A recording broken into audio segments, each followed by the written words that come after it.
it with Steve, Cat, Ryan, Amanda, and Eric. In the voice of NEW, Vince Berry. Hitting all the topics like a clothesline flurry. Turn up your speakers and hear them out. You can listen from your car, even on your couch. They too raw, who NXT, handing out SmackDown on IG Plus. It's sponsored by Tag Me a Date. Go to YouTube and sub now for every update. It's all wrestling here. No safe space. Now listen in. Time to hear from some of the greats. Let's go, Moose.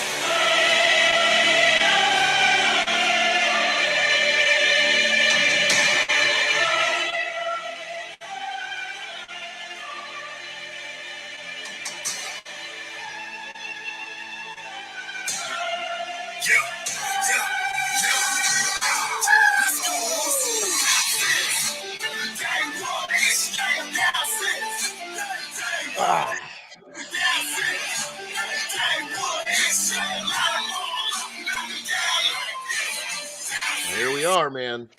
How do we not start with quite possibly the greatest tag team in professional wrestling today? Not to mention, they yet have broken another record.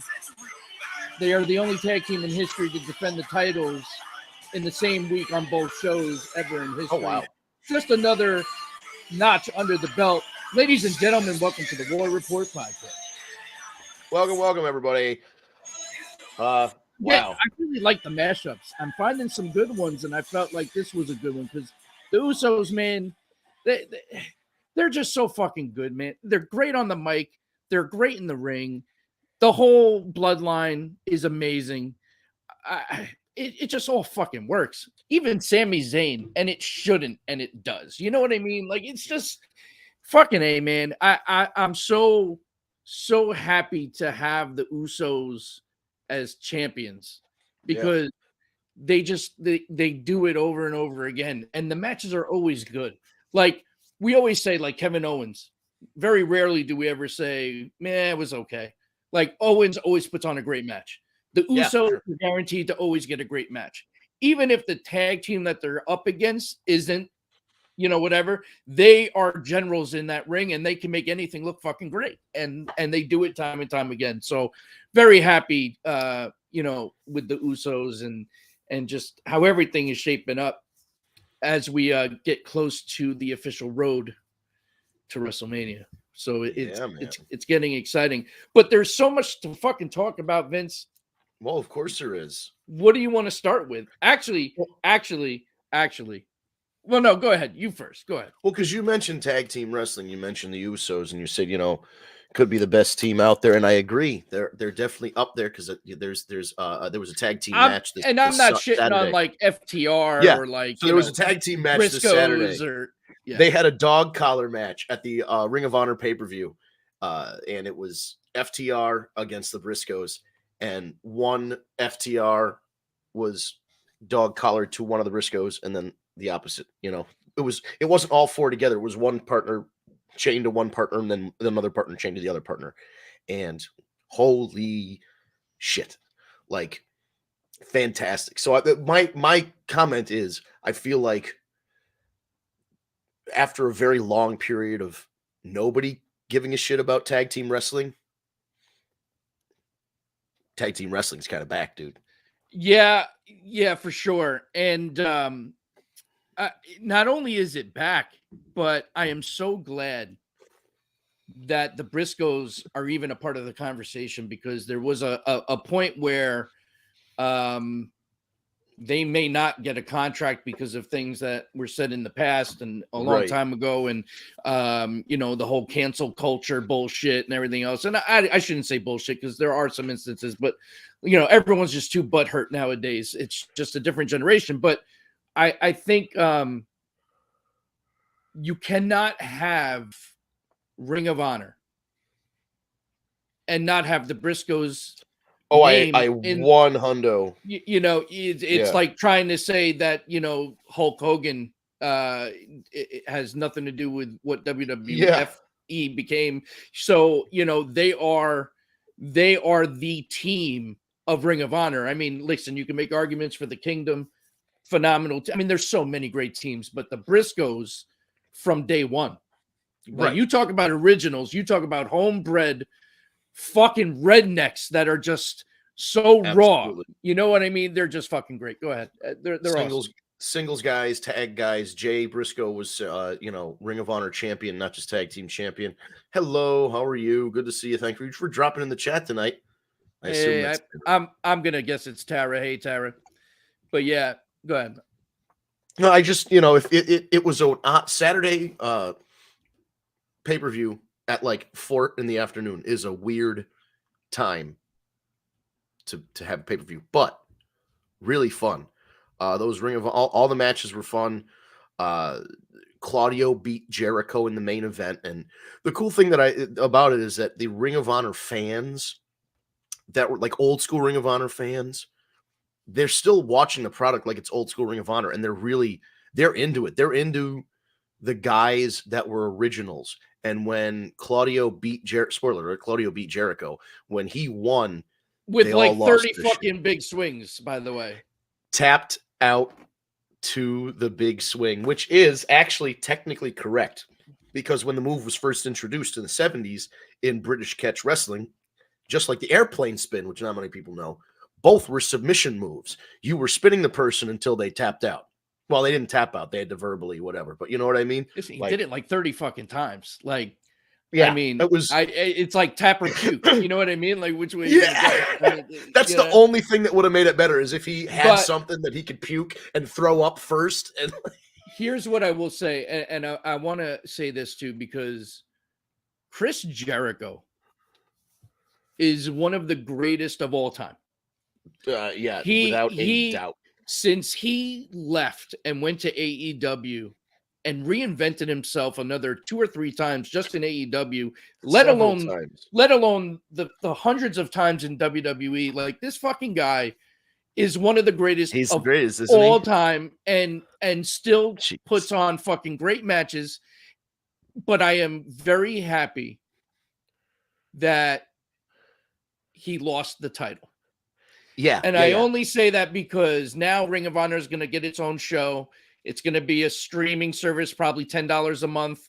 Honor your loyalty or loyalty honor, some shit like Honor that. Club, yeah. The Honor Club, right. So they're going to do that. I would rather see Claudio as your Ring of Honor champion than Chris Jericho, because Claudio is a Ring of Honor guy. Right.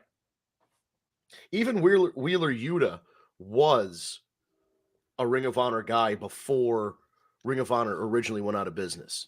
Claudio makes more sense. Right. No, but like Wheeler Yuta won the Pure Championship back from Daniel Garcia in a great match. Those Pure Rules matches are something else because there's no closed fist strikes, all that stuff. You know what I mean? You can only have 3 rope breaks.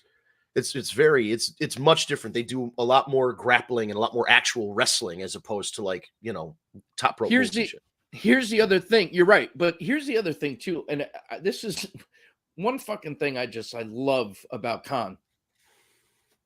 He's keeping it true to Ring of Honor. Like the presentation, the referee, the commentary team, the referees, like he's using the Ring of Honor guys and he's treating it as Ring of Honor. He's not taking Ring of Honor and trying to make it Ring of Honor 2.0 or whatever. You know what I mean? And that's especially for hardcore Ring of Honor fans, which, to be honest, if you were a Ring of Honor fan, you were a hardcore fan, because there was no, you were either all in or you were all out. And Ring of Honor is loyal. So that fan base should be very happy right now. And the fact that Khan is doing the right thing, it's not like he just bought the library and is just going to, put that shit out there. Like he's using it as a brand, which is awesome.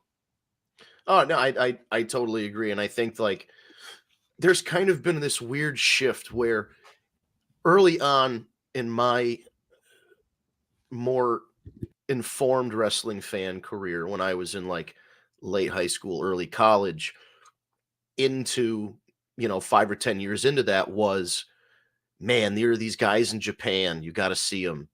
man, there are these guys there's Ring of Honor in Philadelphia, but then if you go to California, there's PWG, and then there's there's FIP down in Florida, and there's Chikara that's also in Pennsylvania. There were all these promotions that people talked about in hushed tones, because then those guys ended up, Tyler Black becomes Seth Rollins, Bryan Danielson becomes Daniel Bryan, becomes Bryan Danielson. A lot of those guys work their way up through those promotions, so they were spoke of in these terms, and like, oh, did you hear about this guy Kenta? He has a move called the go to sleep, and this, that. And now it's like, oh, who wants to hear about those Japanese guys? Oh, who cares about Ring of Honor? Like, the new smart wrestling fan only cares about, like, well, if you made it to the WWE, that's the big time, and everything else doesn't count. It's just a very weird perception of, like, it used to be that the Japanese guys were kind of more respected, and like the indie guys were more respected because they were going to be the next big stars. And now it's just like, well, if you're not in NXT or you're not in WWE, then I remember going to my first Ring of Honor show, and it was a hell of an experience. And I don't remember how I pulled it off, but I was able to get ringside seats. So, I mean, I was like right up against the guardrail, which in Ring of Honor is dangerous. It was a great show. And I remember Seth Rollins, Claudio, like they were all there. I remember that. Yeah. But there was one guy, he was a manager. And it bothers me because I can't fucking remember his name. He actually wound up committing suicide years after. Yeah, that was that Andy Sweeney, Sweet and Sour? Sweeney, yep. Sweeney, that's who it was. So, all right. So, one thing about me, especially in my younger years, when I went to a live show, if you were a bad guy and I really didn't like you, I was the guy that heckled the shit out of you because I loved you, because you were just so good and you got me to like fucking hate you. You know what I mean? Yeah. Sweeney was that guy. I remember he managed 2 separate people that night. And the first time he came out, there was just something about him. He cut a promo and he did a whole thing, and like the way he was dressed, the way he presented himself, like everything about it. Like I wanted to hop the guardrail and strangle the fuck out of him. Like he was just so like, but he was so fucking good. So good. Like he reminded me so much of a Bobby Heenan and like all these guys. And I'm sitting there and I'm like 16, 17. And I'm like, this guy's the real deal. Like this guy is amazing. Like he's going to be. Yeah. And he was. And he took it. I heckled the shit out of him. And he got in my face. He did the whole thing, this and that. And I remember after the show, I saw him. And I went up to him and I gave him a bump. And I said, man, you're fucking awesome. And he goes, yeah, you're a real dick. He goes, but I appreciate you. You know, like it was just cool. And then years later, he killed himself. But all right, that was just one thing I remember about going to a Ring of Honor. Sweeney, he was so good. It's a shame. But yeah, man, that when he was, not just a great manager, he could wrestle too. He was that I didn't get to see. But he was basically what happened was he's one of those guys that unfortunately did take his own life after having some mental health problems. But the talk was always, well, he should have already been signed. And if, unfortunately, you hate to say what ifs, but if he didn't do that in like 2014, I want to say, maybe earlier than that. That it was right around the time that Jeff Hardy had. Oh no, it must have been 2011, I think, because it was right around when Jeff Hardy did that thing where he came out high to wrestle Sting. That's kind of how I remember time based on wrestling pay-per-views. This is my weird thing. So he took his own life right around. That was right around the time that Edge retired too. So that's if we need a timeline there, it was right. Edge retired and he took his own life right around the same time. And if he managed to steer out of it, like his buddy Eddie Kingston was very close friends, and they both have disclosed their mental health issues. If he was able to kind of steer out of the skid and kick out, he would have been first name, number 1 ballot draft pick, whatever the fuck you want to say, in AEW, whether it was wrestling or managing, commentary, both, whatever. Sweet and Sour would have been there, and Andy Sweeney would have been there. I think he would have made it to WWE way before AEW That's was true. even a thought, to be honest with you. I think once NXT opened up, he would have been in that first couple NXT classes, I think. Yeah. He just, man, such a fucking shame. He really was good, and it's a shame because like the newer generation of fans that like Ring of Honor are trying to like watch old shit, like they're not going to really get to appreciate what this guy could have been because he was so good. So yeah, Ring of Honor is really, I think they're in a good place right now. Tony Khan said they are going to announce a TV deal soon. I'm really not looking to pay for it though. I'll be honest. Like that kind well, of. No, and I think they know that, and I think the draw of any streaming service like that isn't necessarily the weekly program. It's that they have old Ring of Honor pay-per-views and shit that you could, hey, I remember that, or I'm a new fan and I want to go back and. But then they should do it like they do with Peacock in WWE. You pay for Peacock, you get the library and you get the network. They should do the same thing, like do it on Hulu or, do it on Netflix or, whatever. So there's been some talk that AEW and New Japan's American branch called New Japan Strong, which is run out of California, have some sort of agreement where Ring of Honor and New Japan are going to either share talent or tape on the same days or a little bit of both. And that's going to be like the draw, and I think that's going to be the next step to having a TV deal in place, because there's been speculation because for those of you playing along at home, it's Discovery channels, the Discovery networks, and the Warner networks, which includes HBO, TNT, TBS, etc., merged. And this new entity, beforehand, there was talks of Ring of Honor and AEW both having streaming stuff on HBO Max. Then this merger happened, and it kind of all went up in the air because a lot of stuff got canceled, and there was a lot of turmoil within Warner Brothers Discovery. Now it seems like things are a little more evened out. It's been 6-8 months, almost a year since they changed over like CEOs and stuff. So I think they're evening out a little bit more. They're getting a little more clear of a picture. My speculation is eventually, once they get this Ring of Honor New Japan thing settled, because the New Japan name is it's a marketable name in wrestling and doesn't have a lot of U.S. exposure. Ring of Honor is another name that carries a lot of weight with it as being another, a long-standing promotion. On their own, might not be strong enough for Warner Brothers, Discovery, any channel to say, I don't know if I really want that.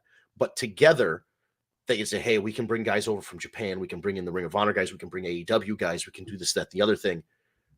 That sounds a lot more promising. So I think once they integrate those rosters and explain what they're doing with that, the next step is going to be, hey, we've got a thing on HBO Max once a week or something. That's what I'm hoping it's on HBO Max, because selfishly I have HBO Max. So I have them too. So I'm with you, but I want to shift gears because you kind of opened up. For sure. This brings us to another good topic, and you mentioned New Japan. So there are rumors, very strong rumors from every media outlet that you can find, that not only is Mercedes Sasha Banks going to New Japan to appear, not wrestle, at the Tokyo Dome coming up, but there are very strong rumors that she is officially done with WWE, that negotiations have stopped, and there's very strong rumors she could be on her way to signing a deal with New Japan or AEW, and apparently New Japan has come out the most lucrative for her wallet. What do you think, Vince? You think she's really done, or do you think WWE is going to take one last move and like give her what she wants?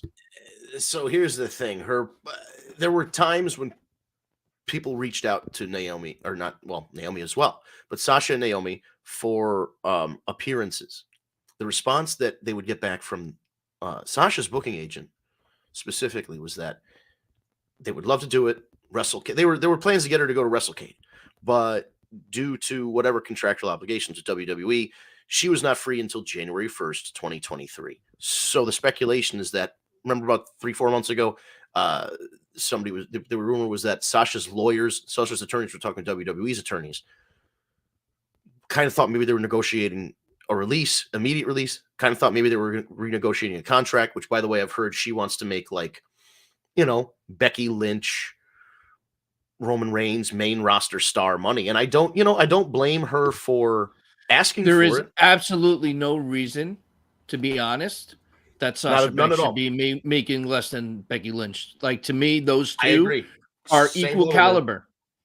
They came up in the system together. Sasha Banks became a much bigger name before Becky ever did.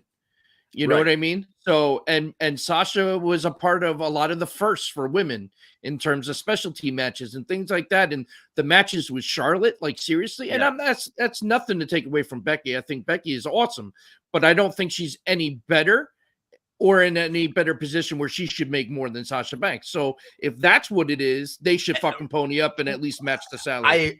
I agree. I think if you put them both in similar situations where they are the main event star of a brand, both of them are going to have similar success. And I mean good success as being like that the head of a division on SmackDown or Raw, being either the champion or the focus of it, like the underdog challenger and there's a heel champion, or if they're the heel whichever way you want to go with it. Both of them are legit main eventers. So her asking for more money was, justified. And then the attorneys were talking. Turns out it wasn't an immediate release. It was some sort of, must have been a conditional release of, okay, we'll let you go at the end of the year rather than make you sit out another year or two, whatever was left under contract. So January 1st, she's free. January 4th is the Tokyo Dome. There's nothing saying that WWE can't come back at her with a better offer after she makes that appearance. It's very possible. But the speculation is that New Japan and the women's promotion Stardom in Japan are both owned by a company called Bushiroad now. And they've just introduced an IWGP Women's Championship, not just the Stardom Championships, which you have several of. There is now an IWGP Women's Champion. It's Kairi.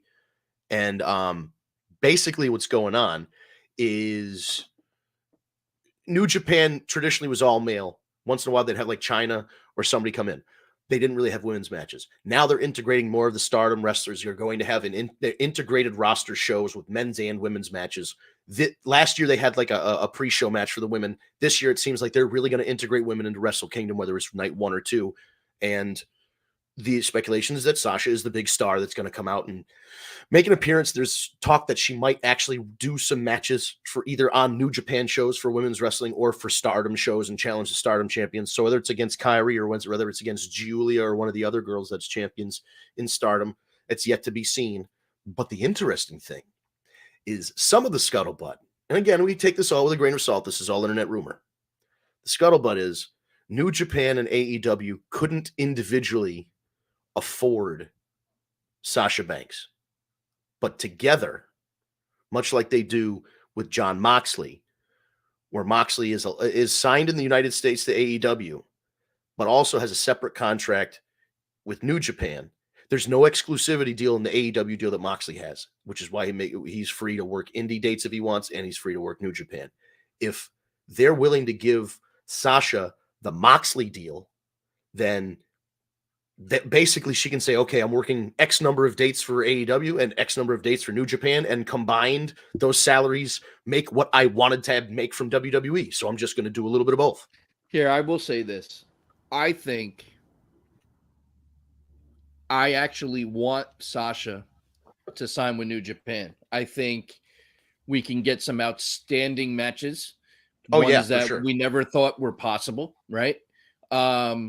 But I guarantee you this, she'll come back. They always come back. You know what I mean? And it'll be even bigger when she does then, So, well, here's the thing. I think they're fucking shooting themselves in the foot as they do with this stuff. They go, you're asking too much money. We're not going to sign you. So then they go away. And what do? Like Drew McIntyre went away, bulked up, grew a beard, got better in the ring, got way, way better on the microphone, and came back and made way, way more money. Sasha Banks, with the comparison. But here's what I'm saying. Sasha Banks is already a big star. Right. If whatever her number is, let's say it's $3 million. I want to make $3 million, and WWE say we're only paying $1.5 million. She's going to go, well, forget it. I'm going to go to New Japan. She wrestles there for 3 or 4 months, and then they go, oh shit, she's tearing it up in New Japan. She's having all these good matches with Kairi and this one and that one, and we want her back. And then all of a sudden, that number is $4 million. You know what I mean? Like, they're really, if you negotiate fairly with your talent, they won't walk away like that. And when they come back to the table and they have something new it's like Aaron Judge. Aaron Judge, it was a great player. at the beginning of this year was like, I'm a free agent, and then went and broke the AL home run record. And now he's like, now I'm worth way more money. So this is Sasha Banks' thing. She's going to go out there, and instead of breaking the home run record, she's going to go and have a bunch of banger matches in New Japan. And then if WWE wants her, her number just went way the fuck up. Yeah, no, she'll be back. Whether it's now or whether it's then, we're going to get some Sasha Banks. Or she may not be known as Sasha Banks, but listen, if she can make a quick $3 million, you know what I mean? Do you? Yeah. Come back and listen, she's a star, and Sasha. Yeah, so just like Chris Jericho is a great example. Chris Jericho, when he was done doing stuff with WWE, would take a year or two off and come back. Maybe that's all she needs to do. She takes a year or two off. She makes a movie. She makes a record. She does, whatever she wants to do. Wrestles in Japan. She did some modeling, and that's what I'm saying. She records a rap album or whatever, R&B, she sings, whatever. And then a year or two later, she's probably still in The Mandalorian, so she had to probably film some of that shit too. If there's another season of that, they're filming that. Yeah, for sure. So she can just do all this cool shit. Like, you're right, dude. It's not Sasha Banks has left WWE and is never, ever, ever coming back, and they all hate her and she's banned from the building. It's not like that. And the only reason why I didn't agree with your comparison, my only thing on that was for McIntyre, that was the greatest thing to ever happen. Him getting released. Yes, it was. You know what I mean? Like that, he needed that. He needed to know that, you're not ready. And he wasn't ready. Vince McMahon had this idea that he was the next big thing, so to speak. And it turned out he needed a kick in the ass. And look at him now. You know what I mean? He's gotten so much better. And he's one of those guys that can, do it, face. He can do it heel. He's really, he's come a very long way. So that was a good move. Oh yeah, for sure. No, and I don't mean that she was, she's a mid-carder or whatever, like the original Drew McIntyre was, and then had to go back and like reinvent herself like Drew McIntyre kind of did. I just think for her, like some other people, the separation and the time away is going to be a positive. Like she's going to come back, and she's not just going to be the same old Sasha Banks. She's going to have a new something. Because even like Moxley, before he came to AEW, wrestled some matches in New Japan and went over there and wrestled a completely different style than we saw Dean Ambrose wrestle. And you're like, wow, he's a completely different dude. And when he came out as John Moxley's a completely different dude than Dean Ambrose. And if he went back to WWE, whatever name he went under, it would be another evolution or variation of that. And I think, maybe Sasha is just going to go on a little quest and go, what's the next level of Sasha Banks? Find it. And then, she's always going to be a superstar. So like whenever she comes back, she'll be right in, whether it's Royal Rumble, whatever it is, like maybe next year's Royal Rumble, she comes back for next year's WrestleMania, to set up next year's WrestleMania. Who fucking knows? So this is another good segue, kind of jump to another topic because the name was mentioned. So we have to have this conversation because there are rumors floating around. I think the song tells you all you need to know.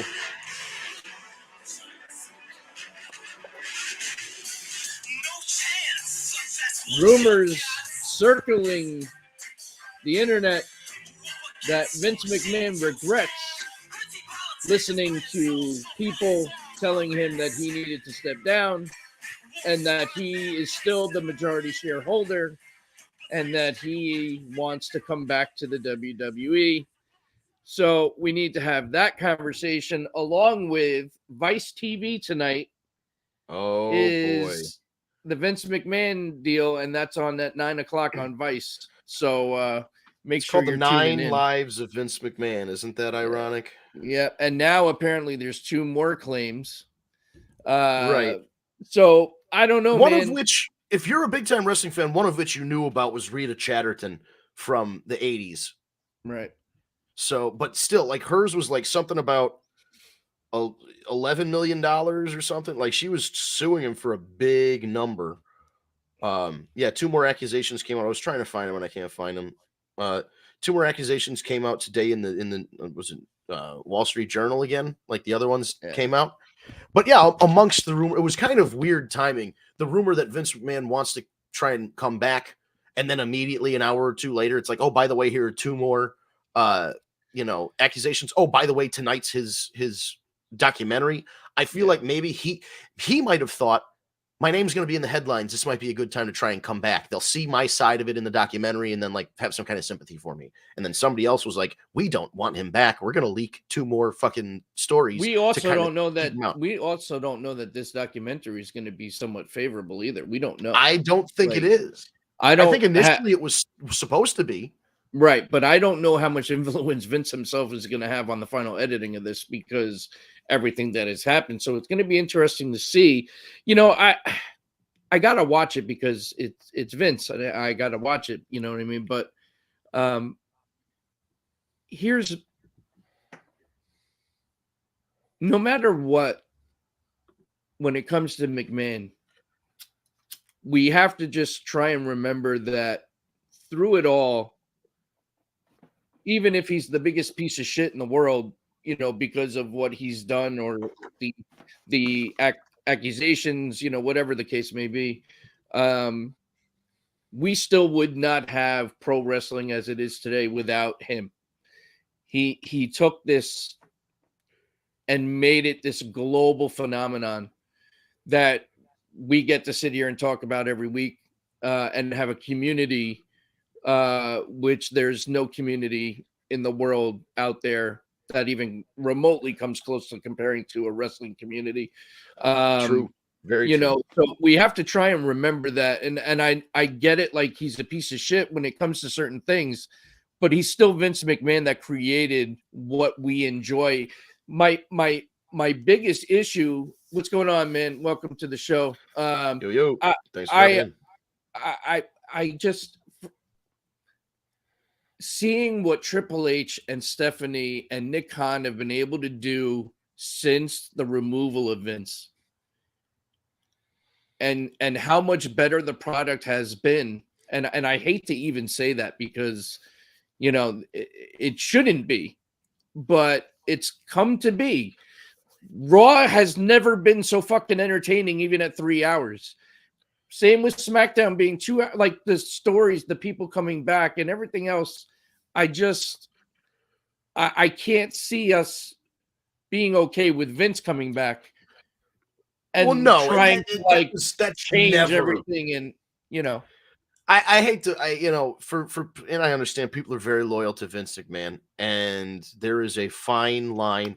This is, and I don't want to, it's not a fair comparison for Vince McMahon, but just hear me out here. For it's a tenth, maybe 1/10 of this guy, like somebody like O.J. Simpson, who was a very, very popular celebrity, great football player, a Hall of Fame numbers, star of television, star of film, genuinely well liked.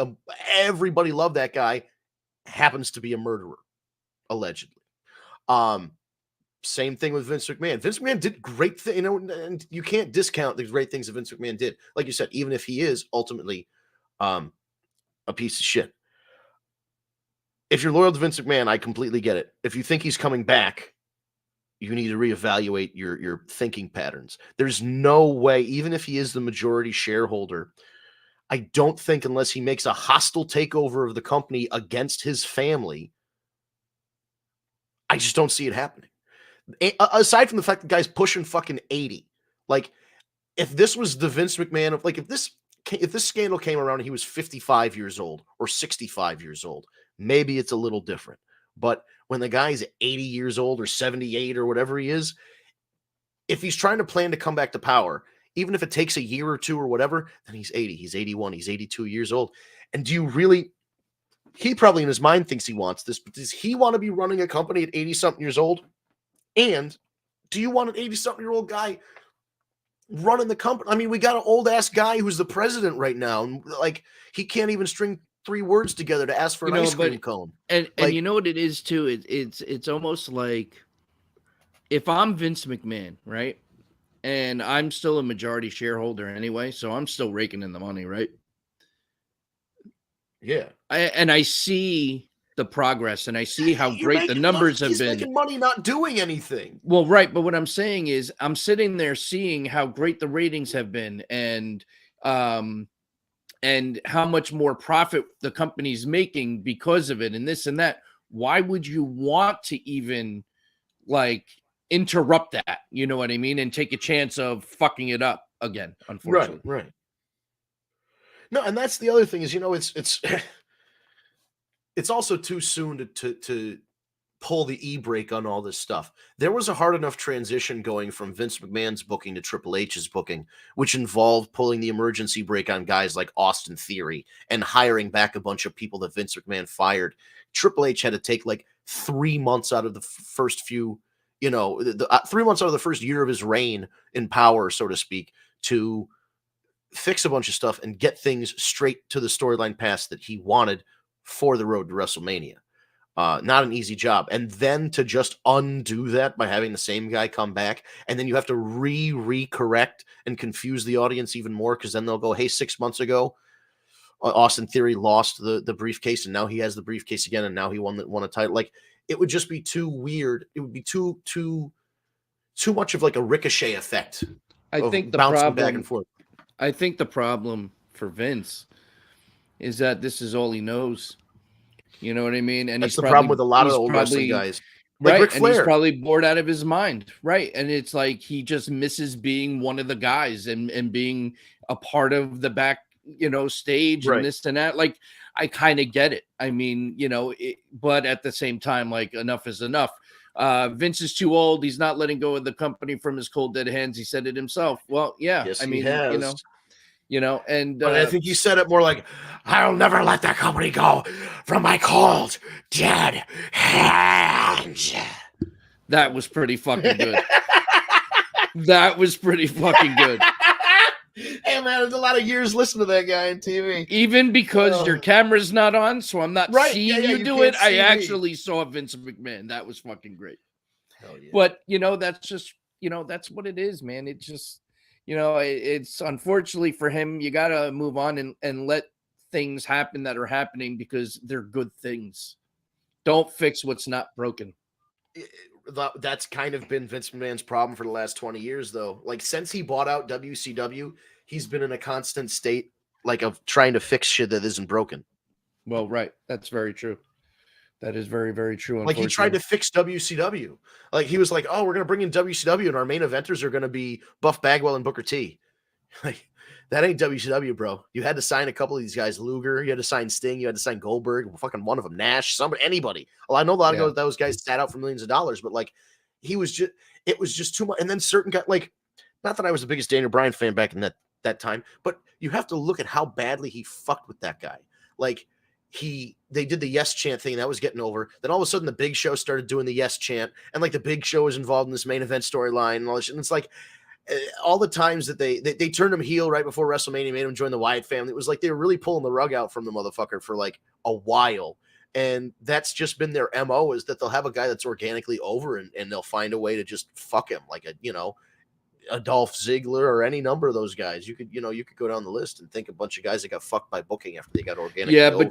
But you know what? But it's a new day, right? Because it is. Well, look at guys like Dolph Ziggler. Looks like now the focus is on him. Looks like he's going to get pushed under Triple H. Look what Triple H has done for Ricochet. I mean, so we got to just let Triple H continue to do what he's doing, because he's doing it right, and he's doing a great job. We had another comment.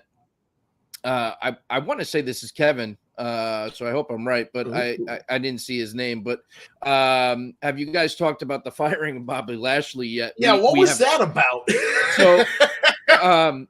So, well, I guess we'll shift to Raw real quick, because because I don't know what the deal. Like, I know it's a storyline, but I don't know what it is. It was Pierce kind of like just overstepping his authority, I think. Like, so Bobby Lashley, Seth Rollins main event to be number one contender for the U.S. It is Kevin. Okay, for the U.S. title. What's up, brother?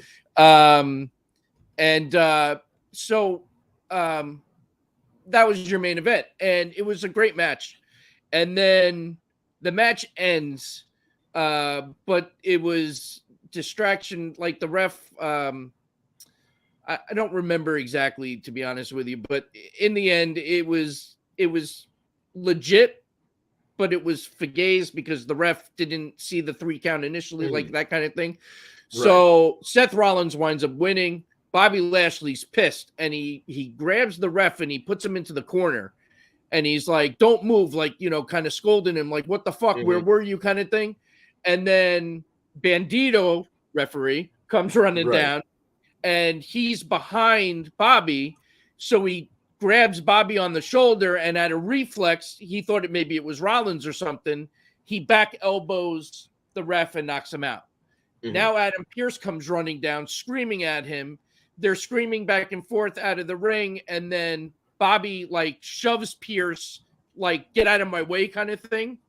And Pearce just fucking exploded and fired him and said, "You're fired," and that's how the show went off the air. So Bobby Lashley's obviously getting a little time off. I'm not really sure where this is going, or maybe this is him going to SmackDown now.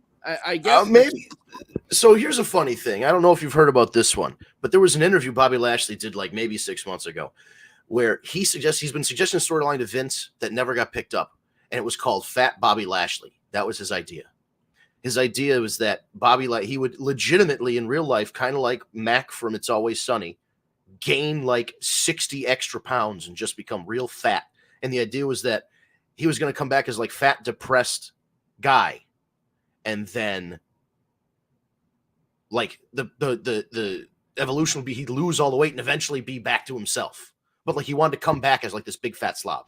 That is one of the fucking most horrible storylines I'm ever fucking hearing in my life. And I am actually glad that they've turned it down. And I hope that's not what they're going for, because that's just straight from the mind of Bobby Lashley himself. That's where he was thinking. So people online are like, are they going to do Fat Bobby Lashley? And I just not only do I think that's fucking stupid, but not for nothing, it's not very healthy.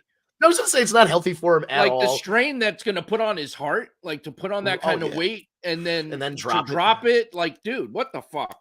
I mean, I'm no fashionista model or anything, but fucking Christ. I mean, Fat Bobby. See, it's not just me. It's coming up in the comments. I've heard of it. Yeah, there we go. It's the dumbest fucking thing I've ever heard of in my life. It kind of is. Now, how about this, though? Speaking of suspensions, and this is not for marijuana because marijuana is no longer subject to a suspension under a WWE contract. So what the fuck is it? That's right, Matt Riddle. Our buddy Matt Riddle is on a 6-week suspension. Well, there are rumors that if you search the deep, dark depths of Twitter in Florida, there are some girls that like to party and go to clubs down in Florida that have mentioned that they go and party with. And again, this is all rumor from people on Twitter who say that they are women of the age to go to a club and engage in these activities. So it's cocaine. They were supposedly it was hanging out with Damian Priest and Matt Riddle at clubs in Florida, and they were all blowing coke. And I don't know if maybe Damian Priest has either cleaned up or not gotten tested, or if maybe Matt Riddle just fucked up and got caught. But that's the rumor, is that it's cocaine. Again, please take this with a grain of salt. I'm not saying it. Don't sue me. Whatever. This is just allegedly. Wow. Well, it's a shame if it is, because, you know, he's so good at what he does. Like, that's the dangerous one too, man. Like, that's the only dangerous one. Like heroin's dangerous. There's a lot of fentanyl's dangerous, but what I'm saying is like, there's shit in coke. Like you could wind up with a bad batch, and you could have some real bad shit in there, like fentanyl, in your coke. Like you don't really know what's in that shit. Yeah, I've never done coke. I know people that have. I'm just saying, you truly never really know what's in that shit until, unfortunately, it's ingested into your body. So it's really, God, it's hard to toe this line of being like, you're an adult, you can do what you want. You understand the risk, go ahead and do it. And like, hey, this thing is inherently unsafe. And while there's like a little bit of a benefit to it, the risks and the consequences severely outweigh the reward. Like, stick to smoking weed, bro. Like, I don't know. That's the only way I can say it, is maybe just stick to smoking weed. Yeah, it's true. Kevin says, I loved Riddle in the Indies, but I can't stand his current. I happen to love his current character. They really exaggerate him. He's become the RVD whoa dude. I get why it wouldn't be for everybody, but I also get like. But that's why too. I would love RVD to come back so they can have a tag team for a little bit. Oh, I know. Just even just once, or for like a little, like a pay-per-view run, like a short 2-3 thing, lead up to like a SummerSlam or something, or a Mania. Fuck it, give him a Mania match. Right? Yeah. No, I think it's a real good idea. I also just it's unfortunate because especially with a guy like that who. He's so just talented, lost. dude. Well, and he lost his tag team partner, Randy Orton, to an injury, and Orton may never come back. His timetable. Stop. He's coming back. Mark. I hope so, but it's a big question mark. No, and then Riddle was by himself, and now he's suspended. So like, they put him with Elias. Yeah, he was with Elias, but I'm saying now he's lost momentum. Is that he's going to be off TV, and you hope that when he comes back, he can kind of pick up where he left off. I think Riddle. I think he'll get a pop. Well, let me ask you this. So he's not even going to be back for the Rumble. I mean, it depends on when his suspension started. When's the Royal Rumble? It's the end of January. So 6 weeks, maybe. And he might skirt in, dude. Let me see. He might miss the Rumble. Otherwise, that's a great place for him to return. He'll get a great pop. But oh, I know. Rumble 2. I'm scrolling on Wikipedia. January 28th. And today is the 13th. You add 14 days to it. That's the 27th. You add another month. That's January. He's going to be right under the line for coming back. So he can theoretically, depending on when he started this 6-week suspension, could be back in time for the Rumble. All right. Well, maybe which that's would be why a big pop. Well, maybe that's why they planned it this way. Punish right, they him, but he'll be back. Right. At least we can have him as a surprise in the Rumble. Yeah, not a bad way to look at it. But it's it just sucks because he was consistently one of the more entertaining people on that show. Yeah, and good in the ring.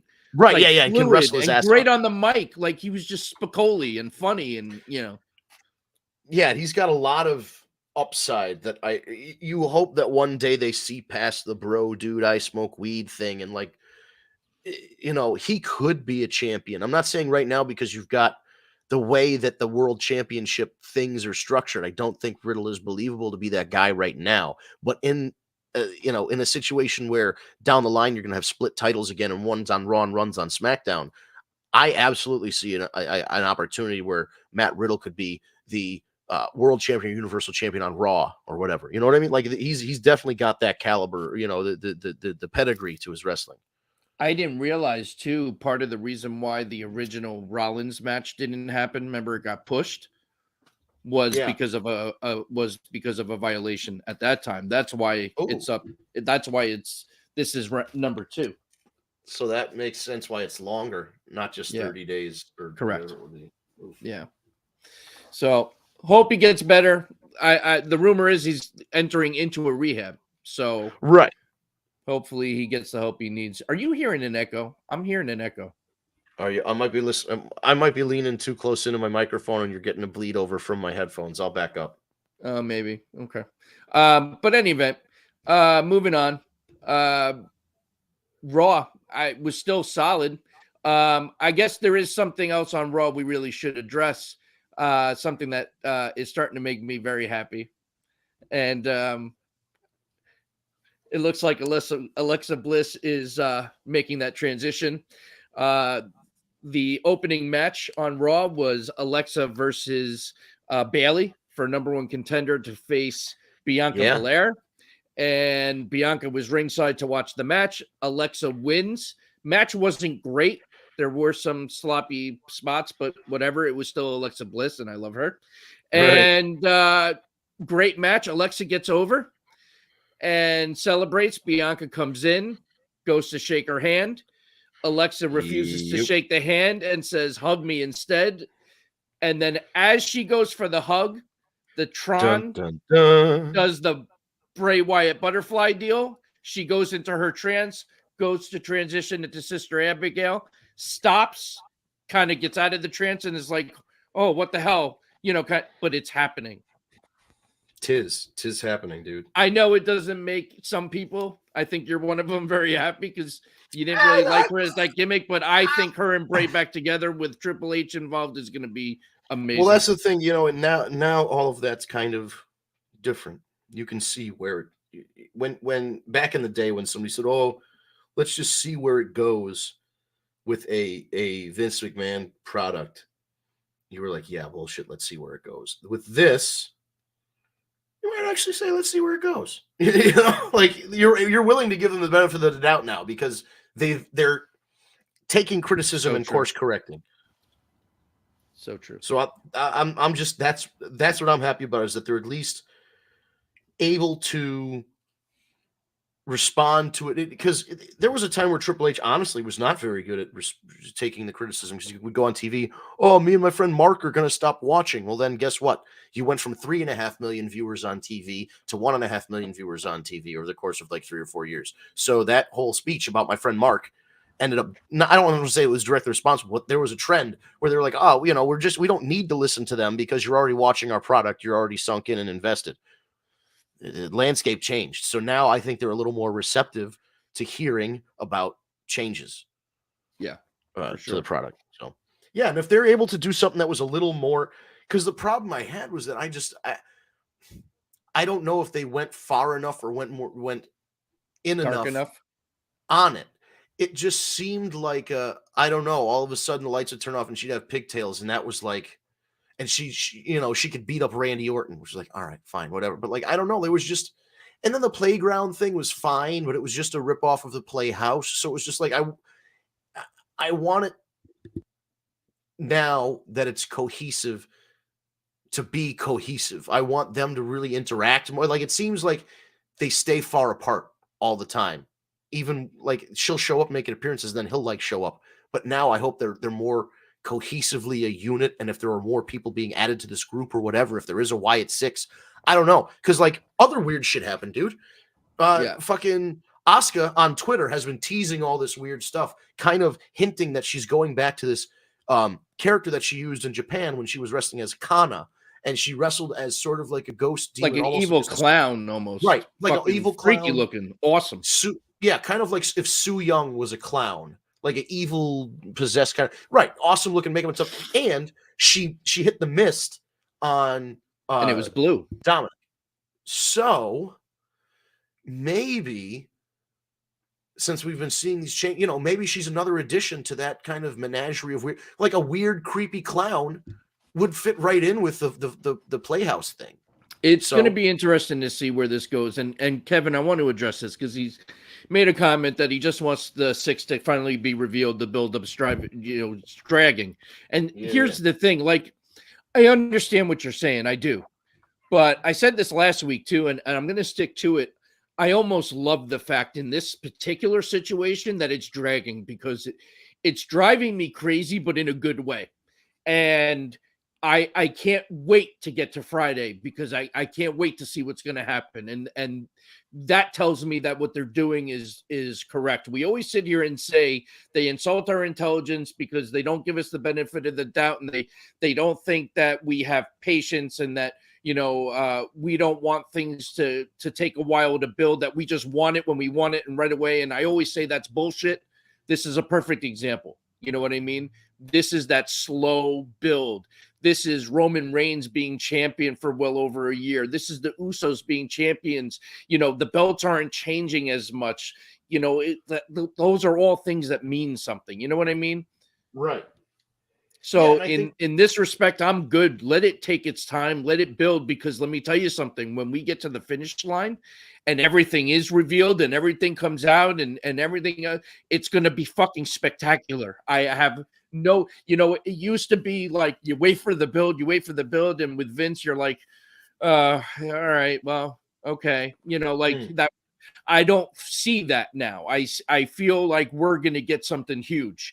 And we just have to be patient, and we'll get there. But don't feel like it's dragging. Just appreciate the little bits we're getting, because it just makes you salivate. It just makes you want more. My one thing, and I do agree a little bit with both of you. I think A, yes, we do need to give them a chance, and B, I think we need a little bit more of a, maybe not necessarily a storyline peak, but a little bit more of a peek at Bray Wyatt and all the stuff that's going on. Like, we had the build up for a match, and then the match got canceled. And like, we all agreed at the time that it shouldn't have been LA Knight, but that doesn't mean it can't be somebody else. I would like to see him get in there and mix it up, even if it's not necessarily a match. I need something because at the end of the day, as you know, Jim Cornette would say, or Bruce Pritchard might not agree, but I think Jim Cornette would agree.